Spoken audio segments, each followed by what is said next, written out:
നമസ്കാരം. എല്ലാ പ്രേക്ഷകർക്കും ദ മിഡിൽ ഗ്രൗണ്ടിലേക്ക് സ്വാഗതം. ഇന്ത്യയുടെ പ്രധാനമന്ത്രിയുടെ സാന്നിധ്യത്തിൽ, അദ്ദേഹത്തിൻ്റെ ആശീർവാദത്തിൽ നടൻ സുരേഷ് ഗോപിയുടെ മകൾ ഭാഗ്യയുടെ വിവാഹം ഇന്ന് ഗുരുവായൂരിൽ വെച്ച് നടന്നിരിക്കുകയാണ്. ഈ വാർത്തകളും അതിൻ്റെ ദൃശ്യങ്ങളുമെല്ലാം ഇതിനോടകം തന്നെ പ്രേക്ഷകരുടെ അടുത്തേക്ക് എത്തിയിട്ടുണ്ട് എന്ന് ഞങ്ങൾക്കറിയാം. ഇന്ന് ഗുരുവായൂരിൽ നിന്നുള്ള ആ ദൃശ്യങ്ങൾ എല്ലാ ടെലിവിഷൻ ചാനലുകളിലും ഇങ്ങനെ മാറി മാറി സംപ്രേഷണം ചെയ്യുകയായിരുന്നു. പ്രത്യേകിച്ച് ഈ താരരാജാക്കന്മാർ എന്നൊക്കെ നമ്മൾ വിളിക്കുന്ന ആളുകളെല്ലാവരും തന്നെ ഒരു വലിയ താരനിര തന്നെ. അത് വളരെ സ്വാഭാവികമാണ്. സുരേഷ് ഗോപി കേരളത്തിലെ ഏറ്റവും അറിയപ്പെടുന്ന ഒരു നടനാണ്. അതുകൊണ്ട് തന്നെ അദ്ദേഹത്തിൻ്റെ സഹപ്രവർത്തകരായിട്ടുള്ള നടന്മാർ മമ്മൂട്ടി, മോഹൻലാൽ, ജയറാം, ബിജു മേനോൻ, അങ്ങനെ നടിമാരായിട്ടുള്ള നിരവധി പേർ ഇന്ന് ഈ വിവാഹത്തിന് വേണ്ടി ഗുരുവായൂരിലെത്തിയിരുന്നു. പ്രധാനമന്ത്രി അദ്ദേഹത്തെ കാണുന്നതുമെല്ലാം നമ്മൾ കണ്ടതാണ്. ഇപ്പോൾ പ്രേക്ഷകർ ഈ ദൃശ്യങ്ങളിൽ കാണുന്നത് ഇന്ന് തന്നെ അവിടെ വിവാഹം നടന്ന മറ്റ് ചില ആളുകൾക്ക്, മറ്റ് ചില വധൂവരന്മാർക്ക് പ്രധാനമന്ത്രി എന്താ പറയുക, അദ്ദേഹത്തിൻ്റെ ഉപകാരമൊക്കെ സമർപ്പിക്കുന്നതാണ്. എന്തായാലും അതെ, ഇങ്ങനെ എല്ലാം കൊണ്ടും ഇങ്ങനെ ഇന്ന് ഗുരുവായൂരിൽ മൊത്തം പ്രധാനമന്ത്രിയും അതുപോലെ തന്നെ ഈ വിവാഹത്തിൻ്റെ ചടങ്ങുകളും അതുപോലെ തന്നെ മലയാളത്തിലെ എല്ലാ പ്രമുഖരായ നടന്മാരുമൊക്കെ ഇങ്ങനെ നിറഞ്ഞു നിൽക്കുന്ന ഒരു കാഴ്ചയായിരുന്നു ഇന്ന് നമുക്ക് ഗുരുവായൂരിൽ നിന്ന് കാണാൻ സാധിച്ചത്. വിവാഹവുമായി ബന്ധപ്പെട്ട് ആദ്യം ഒരു ചെറിയൊരു വിവാദമൊക്കെ ഉയർന്നു വന്നിരുന്നു. പ്രധാനമന്ത്രി നരേന്ദ്രമോദി വരുന്നു, അതിനാൽ തന്നെ കുറച്ചേറെ വിവാഹങ്ങളും മറ്റും മാറ്റിവെക്കുന്നു എന്ന് പറഞ്ഞ് ഒരു പ്രചരണം ആദ്യം വന്നിരുന്നു. പക്ഷെ പിന്നീട് അതിലൊരു ക്ലാരിഫിക്കേഷൻ വന്നു. സമയമാണ് മാറ്റിയിട്ടുള്ളത് എന്ന് പറഞ്ഞു. അത് മാത്രമല്ല, ഒരു അഡീഷണൽ ബോണസ് കൂടെ കിട്ടി. ഈ സുരേഷ് ഗോപിയുടെ മകൾക്കും മകളുടെ ഭർത്താവിനും മാത്രമല്ല, മറ്റു കുറച്ചേറെ പേർക്ക് കൂടെ പറയാൻ പറ്റി, ഞങ്ങളുടെ വിവാഹത്തിനും ആര് വന്നിരുന്നു? പ്രധാനമന്ത്രി വന്നിരുന്നു. അത് ഈ എന്താണ് ഇതുമായി വിവാദവുമായി ബന്ധപ്പെട്ടുണ്ടായ മറ്റൊരു ഭാഗമായിട്ട് കൂടിയാണ്. അതുപോലെ വിവാഹങ്ങൾ മാറ്റിവെച്ചു എന്നൊരു വിവാദം വന്നപ്പോൾ ഇതിപ്പോൾ രണ്ടായാലും ഇപ്പോൾ പ്രീപോൺ ചെയ്യുക അല്ലെങ്കിൽ പോസ്റ്റ്പോൺ ചെയ്യുക, അങ്ങോട്ട് നീക്കുക ഇങ്ങോട്ട് നീക്കുക, രണ്ടായാലും നിശ്ചയിച്ച സമയത്തിന് മാറ്റം തന്നെയാണത്. അപ്പോൾ പക്ഷേ ഈ പറഞ്ഞതുപോലെ ഇതിനെ അങ്ങനെ തന്നെ അംഗീകരിക്കാൻ ഈ അന്ന് വിവാഹം നിശ്ചയിച്ചിരുന്ന മറ്റുള്ളവരും കൂടെ തയ്യാറായി. നേരത്തെ പറഞ്ഞ പോലെ ഗുരുവായൂരിൽ വിവാഹങ്ങൾക്ക് പ്രത്യേക മുഹൂർത്തമില്ല എന്ന് പറയുന്നുണ്ട്. അങ്ങനെയാണെങ്കിൽ ഇപ്പം അങ്ങോട്ടോ ഇങ്ങോട്ടോ സമയം ഒന്ന് അഡ്ജസ്റ്റ് ചെയ്യേണ്ടി വന്നാൽ അത് ചെയ്യുന്നതിൽ വലിയ പ്രശ്നമൊന്നും അവർക്കില്ലെങ്കിൽ അതൊക്കെയാണ്. അതേസമയം സുരേഷ് ഗോപിയുടെ മകളുടെ വിവാഹവുമായിട്ട് ബന്ധപ്പെട്ട് കല്യാണങ്ങൾ മാറ്റിവെച്ചു എന്ന മട്ടിൽ നടന്ന പ്രചരണം, ആ പ്രചരണത്തെ ഒന്ന് കോമ്പൻസേറ്റ് ചെയ്യാൻ അതിനുവേണ്ടി എടുത്തൊരു പ്രത്യേക മെഷറായിട്ടാണ് എനിക്കതിനെ തോന്നുന്നത്. കാര്യം അതിലും രാഷ്ട്രീയം കാണുമോ എന്ന് ചോദിച്ചാൽ അതിൽ രാഷ്ട്രീയം ഉണ്ടായതുകൊണ്ടാണ് രാഷ്ട്രീയമായി തന്നെ പ്രധാനമന്ത്രി ഇടപെട്ടതിന് അതിനൊരു മറുപടി കൊടുക്കുന്നത്. സ്വാഭാവികമായിട്ടും പ്രധാനമന്ത്രി അറിയുമല്ലോ അദ്ദേഹത്തിന്റെ വരവുമായി ബന്ധപ്പെട്ട് ഇങ്ങനൊരു വിഷയം ക്ഷേത്രത്തിൽ നടക്കുന്നു, ക്ഷേത്രമായിട്ട് ബന്ധപ്പെട്ടും കൂടെ ആയതുകൊണ്ട് ഉറപ്പായിട്ടും അറിയും ഇതിന്റെ ഒരു ഇന്റലിജൻസ് ഇങ്ങനൊരു കാര്യം നടക്കുന്നുണ്ട് എന്ന് പ്രധാനമന്ത്രിയെ ധരിപ്പിക്കുമ്പോൾ ശരി, കുഴപ്പമില്ല, അവരെയും കൂടെ കണ്ടിട്ടങ്ങ് പോകും. അപ്പൊ അവർക്ക് സന്തോഷമായി. ഇനിയിപ്പോ ഇവരാരെങ്കിലും ഞങ്ങളുടെ വിവാഹം മാറ്റിവെച്ചുകൊണ്ട് ഞങ്ങൾക്ക് നഷ്ടമുണ്ടായി എന്ന് പറയില്ല. അതാണ് അതിനകത്തെ ഒരു കോമ്പൻസേഷൻ ടാക്ടിക്സ്. അത് പൊളിറ്റിക്സ് നന്നായി കൈകാര്യം ചെയ്യാൻ അറിയുന്ന. പക്ഷെ പ്രധാനമന്ത്രി സ്വന്തം കല്യാണത്തിന് പ്രധാനമന്ത്രി വന്നു എന്ന് പറയാൻ സന്തോഷക്കുറവുള്ളത്. പക്ഷേ വളരെ സ്വാഭാവികമായിട്ടും പ്രധാനമന്ത്രിയെ പോലെ ഉള്ള ഒരാൾ വരുമ്പോൾ, പ്രത്യേകിച്ച് അദ്ദേഹത്തിന് വളരെ ഇഷ്ടമുള്ള ഒരു നേതാവിൻ്റെ മകളുടെ വിവാഹത്തിന് വിളിക്കുമ്പോൾ, അദ്ദേഹം വരുമ്പോൾ, പ്രധാനമന്ത്രി വരുമ്പോൾ സ്വാഭാവികമാണ് ഇത്തരത്തിലുള്ള സുരക്ഷാ ചട്ടങ്ങളുടെയൊക്കെ ഭാഗമായി ഇത്തരത്തിലുള്ള ചില നിയന്ത്രണങ്ങളും ചില നടപടിക്രമങ്ങളിൽ അങ്ങോട്ടും ഇങ്ങോട്ടും ഒക്കെയുള്ള മാറ്റങ്ങളും ഒക്കെ വളരെ ഒരുപക്ഷെ ഈ മാറ്റങ്ങളെ ഇങ്ങനെ പൊളിറ്റിസൈസ് ചെയ്ത് തന്നെ ചർച്ച ചെയ്തത് നന്നായി എന്ന് എനിക്ക് തോന്നുന്നു. അതുകൊണ്ടാണ് ഇപ്പോൾ അവർക്കും കൂടെ പ്രധാനമന്ത്രിയുടെ ഒരു പ്രസൻസ് കിട്ടിയത്. ഇല്ലെങ്കിൽ ഒരുപക്ഷെ അവർ അവഗണിക്കപ്പെട്ടു പോകുമായിരുന്നു. അതെ, മറ്റാരും അറിയില്ല എന്താണ് സുരേഷ് ഗോപിയുടെ മകളുടെ കല്യാണം നടക്കുന്നത്. ഇവരൊക്കെ വലിയ ആൾക്കാരല്ലേ, അതങ്ങനെ നടന്നോട്ടെ, ഞങ്ങളെങ്കിൽ മാറിക്കൊടുക്കാം, അവർ നിർബന്ധിതരാകും. പ്രധാനമന്ത്രി വരുന്നു, വേറെ വഴിയില്ല. അതേസമയം ഇത് പബ്ലിക്കിന്റെ ഇടയിലേക്ക് ഇങ്ങനൊരു കാര്യം വന്നപ്പോൾ ഉടനടി തന്നെ അതിനൊരു പരിഹാരം കാണാൻ സാധിച്ചു എന്നുള്ളത് ഒരു പ്രധാനപ്പെട്ട കാര്യമാണ്. അതും ഈ പറഞ്ഞ പോലെ പബ്ലിസൈസ് ചെയ്യുന്നു എന്നുള്ളതിന്റെ ഒരു ഗുണമാണ്. ഇല്ലെങ്കിൽ ഇവരാരും അറിയാതെ തിരസ്കരിക്കപ്പെട്ടു പോകുമായിരുന്നു എന്നൊരു തോന്നൽ കൂടെ എനിക്കുണ്ട്.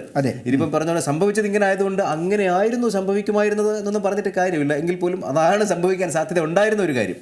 ഇത് ചർച്ച ചെയ്യപ്പെട്ടതുകൊണ്ടാണ് പ്രധാനമന്ത്രിയുടെ ഇവരെയും കൂടെ കണ്ടതെന്നാണ് ഞാൻ പറഞ്ഞത്. ഓക്കെ, എന്തായാലും ഈ സുരേഷ് ഗോപിയുടെ മകളുടെ വിവാഹവുമായി ബന്ധപ്പെട്ട് ഇതിന് കഴിഞ്ഞ ദിവസങ്ങളിൽ നടന്ന മറ്റൊരു ഇതാണ്, മാതാവിനൊരു കിരീടം സുരേഷ് ഗോപിയുടെ നേതൃത്വത്തിൽ സുരേഷ് ഗോപിയും മകളും ഭാര്യയും അവരുടെ കുടുംബാംഗങ്ങളെല്ലാം കൂടെ കൊണ്ടുപോയി സമർപ്പിക്കുന്നത്. അതിനുശേഷം പ്രധാനമന്ത്രി വന്നത് ഒരു കോണിൽ നിന്ന്, അല്ലെങ്കിൽ പ്രത്യേകിച്ച് സമൂഹ മാധ്യമങ്ങളിലൊക്കെ കേൾക്കുന്ന ഒരു വിമർശനമെന്നോ അതിനെ ഒരു നിരീക്ഷണമെന്നോ എങ്ങനെ കരുതണമെന്നറിയില്ല.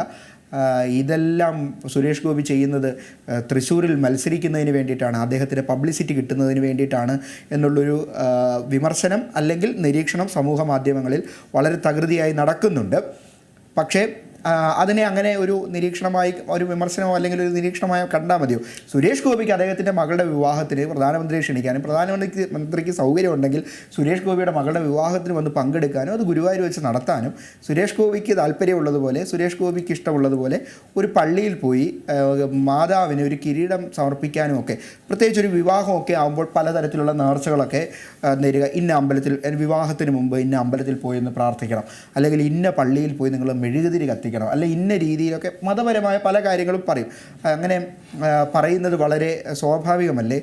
ഇത് സുരേഷ് ഗോപിയുടെ കേസിൽ ഇതിനെ ഇങ്ങനെ അങ്ങ് ആക്ഷേപിക്കേണ്ടതുണ്ടോ എന്നുള്ള മറു ചോദ്യവും ഉയരുന്നുണ്ട്. ബിനോയുടെ അഭിപ്രായം എന്താണ്? എൻ്റെ അഭിപ്രായം ഇത് വളരെ നിഷ്കളങ്കമായി, ഈ ലോകം ചുറ്റുപാടും മൊത്തം നിഷ്കളങ്കരും, സുരേഷ് ഗോപിയും ഞാനും ടിറ്റോയും നമ്മൾ ഈ പറയുന്നവരും കേൾക്കുന്നവരും പ്രധാനമന്ത്രിയും എല്ലാവരും തീർത്തും നിഷ്കളങ്കരും, ദൈവതുല്യമായ നല്ല മനസ്സുള്ള ആൾക്കാരും, ഇതിലൊന്നും പ്രത്യേകിച്ച് ഒരു താല്പര്യമില്ലാത്തവരും ഒക്കെ ആണെങ്കിൽ ഈ പറഞ്ഞ പ്രശ്നമൊന്നുമില്ല. അതേസമയം ഇത് പൊളിറ്റിക്സ് ആണ്. ഇത് പൊളിറ്റിക്സ് ആണ് എന്നുള്ളത് കൊണ്ട് തന്നെ പൊളിറ്റിക്സിൽ എടുക്കുന്ന ഏത് മൂവ്മെന്റും പൊളിറ്റിക്കലി എങ്ങനെ പ്രയോജനപ്പെടുത്താം എന്ന് നോക്കുന്നവരുമാണ് ഇവരൊക്കെ തന്നെയും. അതുകൊണ്ട് തന്നെ സ്വാഭാവികമായും സുരേഷ് ഗോപി ചാരിറ്റി ചെയ്യുന്നതിനെ സംബന്ധിച്ച്, ചാരിറ്റി ആർക്കും ചെയ്യാം, നമ്മൾ കഴിഞ്ഞ ദിവസം പറഞ്ഞൊരു കാര്യമാണ്. അതേസമയം സുരേഷ് ഗോപി ചെയ്യുന്ന ചാരിറ്റി എല്ലാം അതത് സമയങ്ങളിൽ തത്സമയം ജനങ്ങൾ അറിയുന്നു. അപ്പൊ പറയുന്ന അദ്ദേഹത്തിന് അത് അറിയണമെന്ന് താല്പര്യമില്ലെങ്കിലോ, താല്പര്യമില്ലെങ്കിൽ രഹസ്യമാക്കി വെക്കാം. അല്ല, പലതും അറിയണമെന്ന് താല്പര്യമില്ലെങ്കിൽ, അങ്ങനെയാണെങ്കിൽ ഞാൻ ചോദിച്ചു, യൂസഫ് അലി ചെയ്യുന്ന ചാരിറ്റികൾ എല്ലാവരും നാട്ടുകാരെല്ലാവരും അറിയുന്നു. യൂസഫ് അലി അല്ല, ഞാൻ പറയട്ടെ, യൂസഫ് അലി ചെയ്യുന്ന, അല്ലെങ്കിൽ അല്ല, പെട്ടെന്ന് ഞാൻ എടുത്തു പറഞ്ഞതാണ്, യൂസഫ് അലി യൂസഫ് അലി മാത്രമല്ല, അങ്ങനെ മറ്റു പലരും ചെയ്യുന്ന. ബോബി ചെമ്മണ്ണൂർ ചെയ്താൽ അറിയും. ബോബി ചെമ്മണ്ണൂർ ഇവിടെ പണ്ട് തിരുവനന്തപുരത്ത് ഒരു തീ കൊളുത്തി മരിച്ച ഒരു അച്ഛൻ്റെ അമ്മയുടെ മക്കൾക്ക് ഇങ്ങനെ ഈ സ്ഥലം മേടിച്ചു കൊടുക്കുന്നതുമായി ബന്ധപ്പെട്ട് അത് അന്ന് അറിഞ്ഞിരുന്നു. അങ്ങനെ ചാരിറ്റി ചെയ്യുന്ന ആളുകളുടെ കാര്യങ്ങളൊക്കെ സ്വാഭാവികമായിട്ടും ആളുകൾ അറിയും. നല്ല കാര്യമാണ്, അറിഞ്ഞോട്ടെ. പക്ഷെ ഇവർക്ക് എല്ലാവർക്കും ഈ പറഞ്ഞതുപോലെ അത് അറിയണ്ട എന്ന് അവർ തീരുമാനിച്ചാൽ അറിയില്ല. അതാണ് അതിനകത്തൊരു കാര്യം. ലോട്ടറി, അതായത് 5 കോടി 25 കോടിയുടെ ലോട്ടറി അടിച്ച ആളിനെ നിങ്ങൾക്ക് അറിയാമോ ടിറ്റോ? അത് അറിയണ്ട എന്ന് അയാൾ ആഗ്രഹിക്കുന്നു എന്നുള്ളത് കൊണ്ട് തന്നെ ആ സീക്രസി കീപ്പ് ചെയ്യാൻ എങ്കിലും ഞാൻ പറഞ്ഞു തരത്തില്ല. പിന്നെ അത് കീപ്പ് ചെയ്യാൻ, ആ സീക്രസി കീപ്പ് ചെയ്യാനുള്ള ഉത്തരവാദിത്തം അയാൾ ആ സീക്രസി കീപ്പ് ചെയ്യാനാണ് താല്പര്യം. അങ്ങനെയാണെങ്കിൽ അത് ആ സീക്രസി കീപ്പ് ചെയ്യാൻ ഉത്തരവാദിത്തം സർക്കാരിനുണ്ട്. അതുകൊണ്ടാണ് നമ്മളത് അറിയാത്തത്, അല്ലേ? അങ്ങനെ ഒരു കാര്യമുണ്ട്. ഇനിയുണ്ട്. അടുത്തിടയ്ക്ക് ഞാൻ വായിച്ചു, എവിടെയോ വിദേശ രാജ്യത്ത് എവിടെയോ ആണെന്ന്, പേര് വെളിപ്പെടുത്താൻ ആഗ്രഹിക്കാത്ത ഒരാൾ വന്ന് എത്രയോ കോടി രൂപ എന്തോ കാര്യത്തിന് കൊടുത്തിട്ട് പോയി. കൃത്യമായിട്ട് ഞാനത് ഓർക്കുന്നില്ല. അങ്ങനെ ഒരു സംഭവം അടുത്തിടയ്ക്ക് ഉണ്ടായി. അതായത് പേര് വെളിപ്പെടുത്തൽ ആരും അറിയേണ്ടതില്ല എന്നാഗ്രഹിച്ചാൽ ആരും അറിയുക ഇല്ല തന്നെ. അതാണ് എൻ്റെ ഒരു കാര്യം. അറിയണം എന്ന് ആഗ്രഹിക്കുന്നു എന്നുള്ളിടത്താണ് അത് അറിയുന്നത്. നോക്കൂ, സുരേഷ് ഗോപി മാതാവിൻ്റെ കിരീടം വയ്ക്കുന്ന സമയത്ത് മറ്റാർക്കും പ്രവേശനമില്ല, ഇത് വളരെ സ്വകാര്യമായൊരു ചടങ്ങാണ് എന്ന് അദ്ദേഹം പറഞ്ഞിരുന്നെങ്കിൽ ആരെങ്കിലും ക്യാമറയായിട്ട് അവിടെ പോവോ? ഇല്ല. അത് അനുവദിക്കുന്നത് കൊണ്ടാണ്. സ്വാഭാവികമായിട്ടും അത് അനുവദിക്കുന്നത് എന്താണ്? ഇതെല്ലാവരും കാണാൻ വേണ്ടി തന്നെയാണ്. എന്നിട്ട് അതിൽ വലിയ നിഷ്കളങ്കത അഭിനയിക്കാതിരിക്കുക. കാര്യം ഇത് പൊളിറ്റിക്സ് ആണ്. നിങ്ങൾ എങ്ങനെയൊക്കെ പറഞ്ഞാലും എന്തൊക്കെ പറഞ്ഞാലും ജനങ്ങൾ ഇത് കാണുന്നു എന്നുള്ളതാണ്. കാണാൻ വേണ്ടിയാണ് നിങ്ങൾ ചെയ്യുന്നതെന്ന് പറയാം. അതേസമയം ചാരിറ്റി ചെയ്യുന്നു, നല്ല കാര്യം. ഇനി യൂസഫ് അലി ആയിക്കോട്ടെ, ഇവർക്കൊക്കെ കമ്പനികളുണ്ട്. ഇവരുടെയൊക്കെ വരുമാനത്തിന്റെ സ്രോതസ് എന്നൊരു സംഭവമുണ്ട്.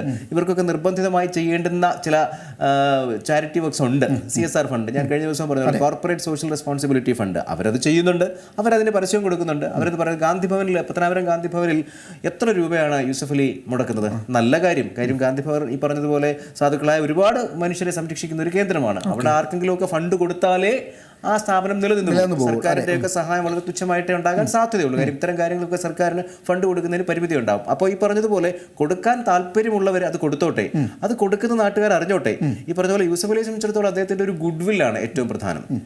നമ്മുടെ തന്നെ വാർത്തയിൽ ഞാൻ ചെയ്ത റിപ്പോർട്ടാണ്. നമ്മുടെ സാനോജ് നടയിൽ പുനലൂർ സ്വദേശി അദ്ദേഹത്തിൻ്റെ ഒരു കൈ അറ്റുപോയ ഒരു സംഭവമായിട്ട് ബന്ധപ്പെട്ട് വർഷങ്ങളായിട്ട് അദ്ദേഹം ഒരു കൈയുമായിട്ടാണ് ജീവിക്കുന്നത്. അദ്ദേഹം കവിയാണ്, കലാകാരനാണ്, ചിത്രകാരനാണ്. അദ്ദേഹം വളരെ മോശം അവസ്ഥയിലായിരുന്നു, ഒരു വീടില്ലാത്ത അവസ്ഥയിലായിരുന്നു. നമ്മളൊരു വാർത്ത ചെയ്തു അദ്ദേഹത്തിൻ്റെ ഈ അവസ്ഥ കാണിച്ചുകൊണ്ട്. അതിനുശേഷം മറ്റു പല മാധ്യമങ്ങളും സനോജ് നടയിലിൻ്റെ അടുത്ത് പോയി അദ്ദേഹത്തിൻ്റെ അവസ്ഥകൾ വീണ്ടും ചോദിക്കുകയും ഒടുവിൽ ഇതിനിടയ്ക്ക് അദ്ദേഹം നമ്മുടെ ഈ വാർത്തയ്ക്ക് തൊട്ട് പിന്നാലെ അവർ നാട്ടുകാരെല്ലാം കൂടെ ചേർന്നിട്ട്, അതുപോലെ പാർട്ടിക്കാരും ഒക്കെ കൂടെ ചേർന്നിട്ട് ഒരു വീട് പണിയണം.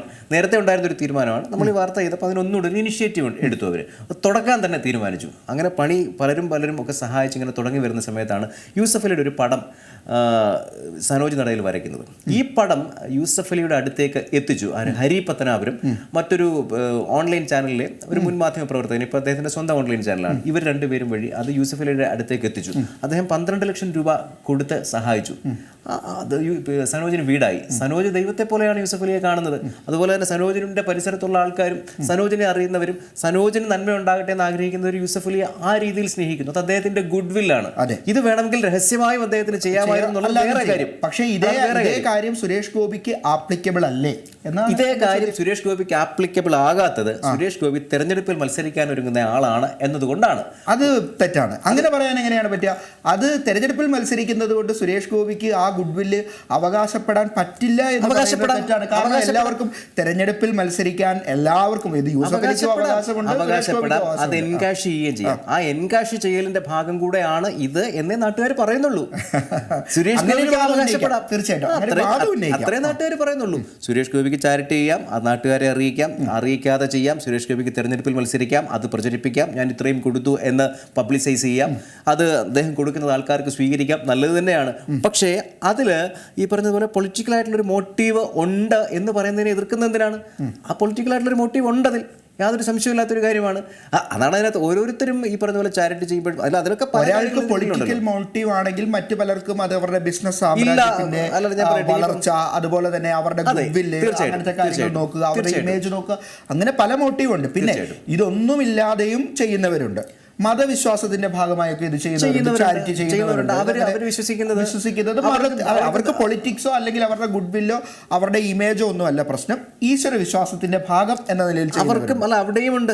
ഇങ്ങനെ ചാരിറ്റി ചെയ്യുന്ന ഒരാൾക്ക് അവർ ഏതെങ്കിലും ഒരു ക്ഷേത്രത്തിൽ അല്ലെങ്കിൽ ഒരു പള്ളിയിൽ അവർ ഇത്രയും തുക ചെലവഴിക്കുന്നു. സ്വാഭാവികമായിട്ടും ആ പള്ളിയുടെ ഭരണകാര്യങ്ങളിൽ ഇവർക്കൊരു ഇൻവോൾവ്മെന്റ്, ഒരു സ്ഥാനവും കിട്ടും. അതായത് ഇവരെന്തെങ്കിലും തള്ളിക്കളയില്ല. എല്ലാവരുടെയും കാര്യത്തിൽ ചോദിക്കുന്നു, 10 കോടി ഒരു പള്ളിയിലേക്ക് അല്ലെങ്കിൽ ഒരു ക്ഷേത്രത്തിലേക്ക് കൊടുക്കുന്ന ആളിന്റെ അഭിപ്രായം ആ ക്ഷേത്രവുമായി 10 കോടി കൊടുക്കുന്നവരെല്ലാം ക്ഷേത്രവുമായി ബന്ധപ്പെട്ട കാര്യങ്ങളിൽ ഇടപെടണമെന്നില്ല. പക്ഷെ ഏതെങ്കിലും കാരണവശാൽ ഇവർക്ക് ഇടപെടേണ്ടുന്ന ഒരു സാഹചര്യം ഉണ്ട്. ഇവരുടെ അഭിപ്രായം പറയാം അത് അങ്ങനെയല്ല ചെയ്യേണ്ടത്, ഇങ്ങനെയാണ് ചെയ്യേണ്ടത് എന്ന് പറഞ്ഞാൽ ആ ജനറൽ ബോഡിയിൽ ഇരിക്കുന്ന 90 പേരുടെയും അഭിപ്രായത്തിന് മേലെ ഇതിന് വില കിട്ടും. അങ്ങനെ ഒരു കാര്യം കിട്ടും. പക്ഷെ അത് കേൾക്കണമെന്നില്ല. അതായത് ഇപ്പൊ എനിക്ക് തന്നെ പലപ്പോഴും അറിയാവുന്നത് പള്ളി സാധാരണഗതിയിൽ അങ്ങനെ ആൾക്കാർ ഇടപെടാറില്ല.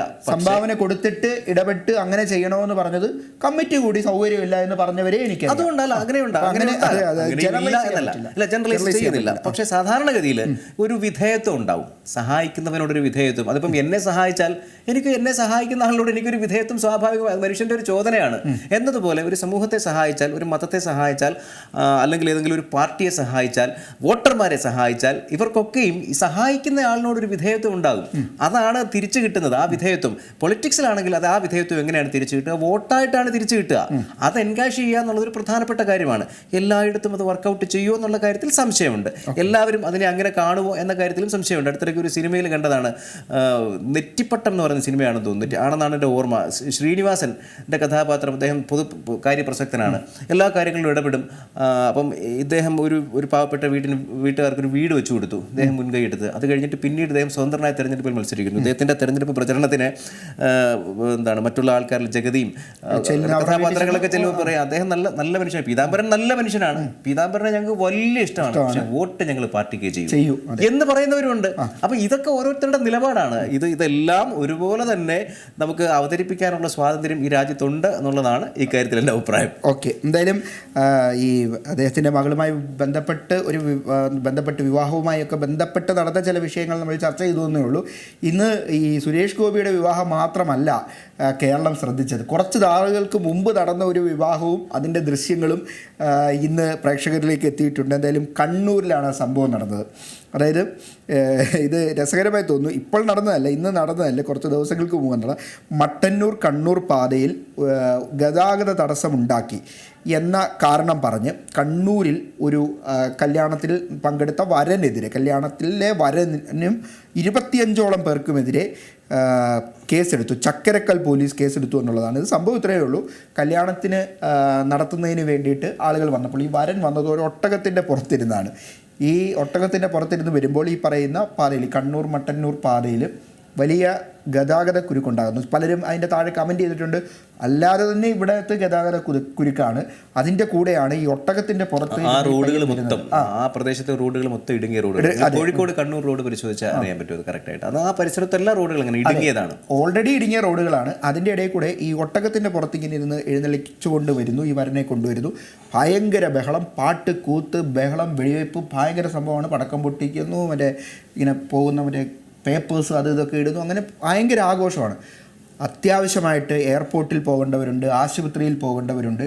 ഇവരെ എല്ലാവരെയും തടഞ്ഞു വെച്ച് അവരിൽ ആരൊക്കെയോ വിളിച്ച് പോലീസിൽ പരാതി പറഞ്ഞു. അവസാനം പോലീസുകാർ വന്ന് ഈ എന്താ പറയുക സമരക്കാരെയൊക്കെ പിരിച്ചുവിടുമല്ലോ, വടിയൊക്കെ എടുത്ത് മാറെന്ന് പറഞ്ഞിട്ടാണ്. അവസാനം ഇതിൽ കേസെടുത്തിട്ടുണ്ട്. ഈ ചെറുപ്പക്കാരനെതിരെ, ഈ നവവരനെതിരെ കേസെടുത്തിരിക്കുകയാണ്. 25 പേർക്കെതിരെ കേസെടുത്തിരിക്കുകയാണ്.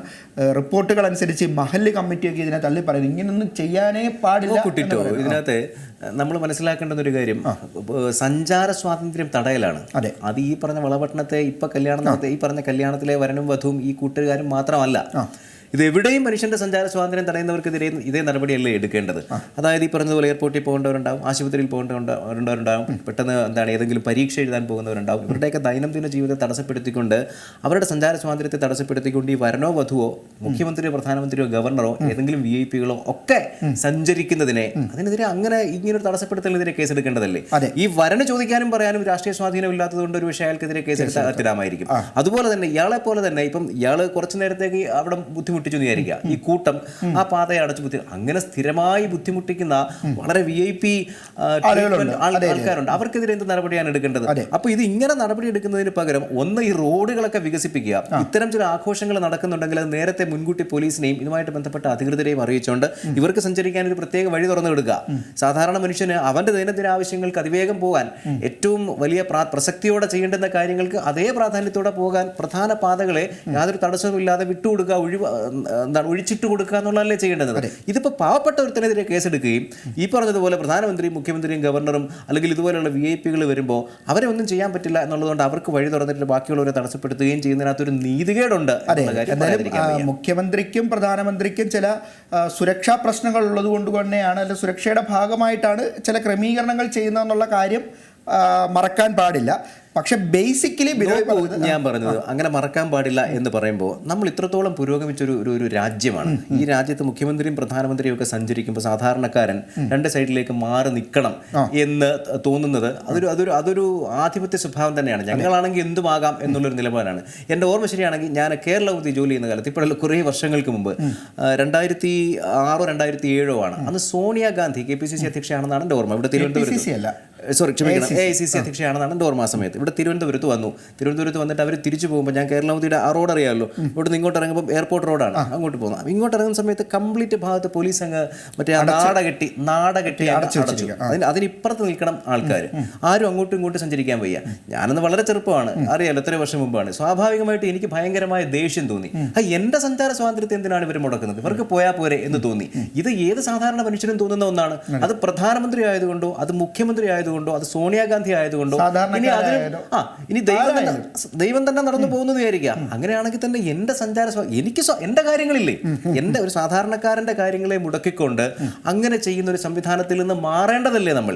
ഇവർ വരുമ്പോൾ ഇവർക്ക് സഞ്ചരിക്കാനുള്ള വഴി, ആ വഴി അങ്ങനെ ചെയ്യുമ്പോൾ ഇവർക്ക് സുരക്ഷ ഒരുക്കണമെങ്കിൽ, അങ്ങനെയാണെങ്കിൽ തന്നെ മറ്റുള്ളവരെ മറ്റു വഴിയിലേക്ക് തടസ്സങ്ങൾ കൂടാതെ തിരക്കില്ലാത്ത രീതിയിൽ പോകത്തക്ക തരത്തിലുള്ള ഇൻഫ്രാസ്ട്രക്ചർ ഉണ്ടാക്കണം. വെറും ക്രമീകരണമല്ല, ഇൻഫ്രാസ്ട്രക്ചർ. അതായത് അത് സ്ഥിരമായി എവിടെയുള്ളത്, ഒരു പാലം ചെയ്യുമ്പോൾ, ഒരു റോഡ് ചെയ്യുമ്പോൾ അത്ര വിശാലവും വീതിയുള്ളതുമായിട്ടുള്ള സംവിധാനങ്ങൾ ഒരുക്കിക്കൊണ്ട് നിങ്ങൾ അങ്ങനെ വിടേണ്ടുന്ന കാലമായി. എങ്കിലേ നമ്മളൊരു പരിഷ്കൃത സംവിധാനമാണ്, പുരോഗമിച്ച സംവിധാനമാണ് എന്ന് പറയാൻ സാധിക്കൂ എന്നാണ് എൻ്റെ അഭിപ്രായം. ഇക്കാര്യം എനിക്ക് തോന്നുന്നു ഈ ചില മന്ത്രിമാരൊക്കെ അവരുടെ പൈലറ്റ് ഒക്കെ ഒഴിവാക്കിയാണ് ഇപ്പം മിക്കവാറും പോകാറുള്ളത്. ഞാൻ പലപ്പോഴും കണ്ടിട്ടുണ്ട്, ഞാൻ ചില സ്ഥലങ്ങളിൽ വെച്ച് സജി ചെറിയാനെ അങ്ങനെ കണ്ടിട്ടുണ്ട്. വാഹനം മാത്രമേ, അതായത് ഈ ഇന്നോവ കാറിലാണ് അദ്ദേഹം പോകുന്നത്, ഈ ഇന്നോവ കാർ മാത്രം. പിന്നെ നമ്മുടെ കൃഷിമന്ത്രി ഉണ്ടല്ലോ, P. പ്രസാദ്, ഈ പറയുന്നതിനകത്ത് ഈ പറഞ്ഞ മന്ത്രിമാരെ കാണുമ്പോൾ ആൾക്കാരെല്ലാം ഓടിക്കൂടുകയും മാലയിടുകയും ചെയ്യുന്ന അവസ്ഥയൊന്നുമില്ല. കേരളത്തിൽ അത് മുഖ്യമന്ത്രി മാത്രമേ ഉള്ളൂ. അല്ല, അങ്ങനെ ചിലരൊക്കെ ഉള്ളൂ. അല്ല, ഞാൻ പറഞ്ഞത് അതേസമയം തന്നെ ഈ വലിയ പ്രധാനപ്പെട്ട വകുപ്പൊന്നും അല്ലെങ്കിലും കൊണ്ടുപിടിച്ച് മുഴുവൻ പോലീസുകാരെയും ഭയങ്കര ബഹളമായിട്ട് പോകുന്നവരുണ്ട്. ഞാൻ പലപ്പോഴും MC റോഡിലൂടെ സ്ഥിരമായി യാത്ര ചെയ്യുന്ന ആളാണ്, സ്കൂട്ടറിലൊക്കെ. അപ്പോൾ ഈ എവിടെയെങ്കിലും എന്തെങ്കിലുമൊക്കെ പ്രശ്നം ഉണ്ടെങ്കിൽ ഈ അടുത്തൊക്കെ ഉള്ള വാഹനത്തിലിരിക്കുന്നവർ സംസാരിക്കുന്നത് പോലെ നമുക്ക് കേൾക്കാമല്ലോ, ഇവരൊക്കെ എവിടെ പോന്ന്, ഇത്ര വായു ഗുളിക മേടിക്കാൻ പോകുന്നു എന്നൊക്കെ ചോദിച്ചിട്ട് ആളുകൾ വല്ലാതെ ശപിക്കുകയാണ് ഈ മനുഷ്യരെയൊക്കെ. കാരണം ഒന്നാമത്തെ കാര്യം, ഇവൻ പോകുന്നതിന് വേണ്ടിയിട്ട് നമ്മളെ തടഞ്ഞു നിർത്തിയിരിക്കുന്നു. ഇവൻ ആരുടെ ചെലവ് മേലാണ് കഴിയുന്നത്? നമ്മുടെ ചെലവ് മേലാണ് കഴിയുന്നത്. നമ്മളൊട്ട് അവന്റെ ചെലവ് മേലല്ല കഴിയുന്നത്. നമ്മൾ പണം കൊടുത്ത്, നമ്മൾ കാശങ്ങോട്ട് കൊടുത്ത് നമ്മൾ ഏർപ്പെടുത്തിയിരിക്കുന്ന മന്ത്രിമാരെ കാണുമ്പോൾ നമ്മൾ എഴുന്നേറ്റ് തൊഴണം. അവനല്ലേ നമ്മളെ തൊഴേണ്ടത് എന്ന് ചോദിക്കുന്നത് പോലെ. അതല്ല, ഇത് ഏറ്റവും കൗതുകരമായ കാര്യമായി എനിക്ക് തോന്നുന്നു. അങ്ങനെ ഒരു തിരിച്ചറിവിൽ നിന്നൊക്കെ കൂടിക്കൊണ്ടാകാം ഇപ്പം ആളുകൾ ഈ ബഹളമൊന്നും ഉണ്ടാക്കാതെ, ഞാൻ പറഞ്ഞല്ലോ 2-3 മന്ത്രിമാരുടെ എക്സാമ്പിൾസ് ഞാൻ പറഞ്ഞല്ലോ, അത് ഈ ഞാനിപ്പോഴാണ് കൂടുതലായിട്ട് ശ്രദ്ധിക്കാൻ തുടങ്ങിയതെന്ന് തോന്നുന്നു. അതുകൊണ്ടായിരിക്കും ഒരുപക്ഷെ ഇതിന് മുമ്പ് അങ്ങനെ കോൺവോയ് ഒന്നും ഇല്ലാതൊക്കെ പോയിട്ടുള്ളവരൊക്കെ കാണുമായിരിക്കും. CPI മന്ത്രിമാർ വലിയ താരപ്രഭയുള്ളവരൊന്നും അല്ല, അല്ലെങ്കിൽ തന്നെ മൊത്തം മന്ത്രിമാരും അങ്ങനെ വലിയ താരപ്രഭ. ആരാണ് ആളുകളെ താരങ്ങളാക്കുന്നത്? അതൊരു സ്തുതിപാഠകരൊക്കെ അങ്ങ് താരങ്ങളാക്കുക ആളുകളെ. അതെ, ഇനിയിപ്പോൾ എന്തെങ്കിലും സുരക്ഷാ ഭീഷണിയുടെയൊക്കെ പേരിലാണെങ്കിൽ അത് നമുക്ക് കുറച്ചുകൂടെ പറയാം. അല്ലെങ്കിൽ എന്തെങ്കിലും ഒരു കലാപമോ അല്ലെങ്കിൽ അങ്ങനത്തെ എന്തെങ്കിലും സാധ്യത, അങ്ങനത്തെ എന്തെങ്കിലും പ്രശ്നമുണ്ട് എന്നുണ്ടെങ്കിൽ ഓക്കെ. അല്ലെങ്കിൽ ഒരു അപകടം നടന്ന സ്ഥലത്തേക്കൊക്കെയാണ് പോകുന്നത്, അങ്ങനത്തെ എന്തെങ്കിലുമൊക്കെ എന്താ പറയുന്നത് മുൻകരുതലുകൾ വേണ്ടതാണെങ്കിൽ പിന്നെ നമുക്ക് പറയാം. ഇത് ഒരാവശ്യവുമില്ല, ചുമ്മാ അങ്ങോട്ടും ഇങ്ങോട്ടും പോവുകയാണ്. 100 പോലീസുകാർ, ഒരു പോലീസുകാരൻ വെളിയിലോട്ട് കൈയൊക്കെ ഇട്ട് ഒരു എന്താ പറയുന്നത് മാറെന്ന് പറഞ്ഞ് ഇത് കാണുമ്പോഴേ ആളുകൾക്ക് ദേഷ്യം വരും. അങ്ങനെയുള്ളൊരു സംവിധാനമാണ്. ഞങ്ങൾ ഈ പറഞ്ഞു വന്നത് ഒരു കല്യാണവുമായി ബന്ധപ്പെട്ടാണ്, കണ്ണൂരെ വിഷയമാണ്.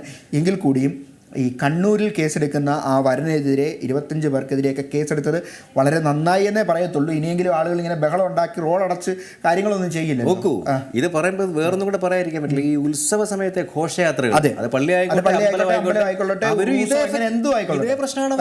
തീർച്ചയായിട്ടും അത് രാഷ്ട്രീയ പാർട്ടികളുടെ ജാഥകളും അങ്ങനെ തന്നെയാണ് ഉണ്ടാകുന്നത്. അപ്പൊ അവർക്ക് എല്ലാം എതിരെ കേസെടുക്കണം. ഇതിപ്പം എന്താണ്, ബാക്കിയുള്ളവർക്കൊന്നും എതിരെ കേസെടുക്കാനില്ല. സ്വാധീനമില്ലാത്ത സാധാരണ മനുഷ്യനെതിരെ അവൻ റോഡിലിറങ്ങി ആഘോഷിക്കുമ്പോൾ കേസെടുക്കുക എന്ന് പറയുന്നത് നീതികേടാണ്.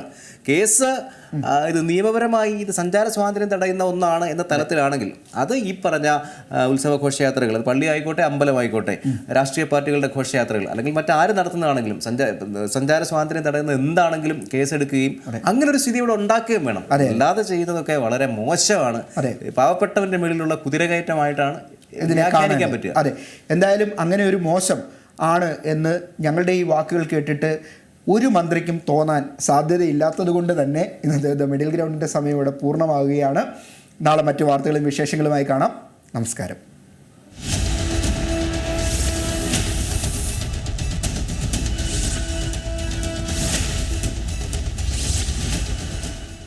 ഏറ്റവും പുതിയ വാർത്തകളും വിശേഷങ്ങളും വിരൽ തുമ്പിലറിയാൻ സീ മലയാളം ന്യൂസ് എല്ലാ ഡിജിറ്റൽ പ്ലാറ്റ്ഫോമുകളിലും ലഭ്യം.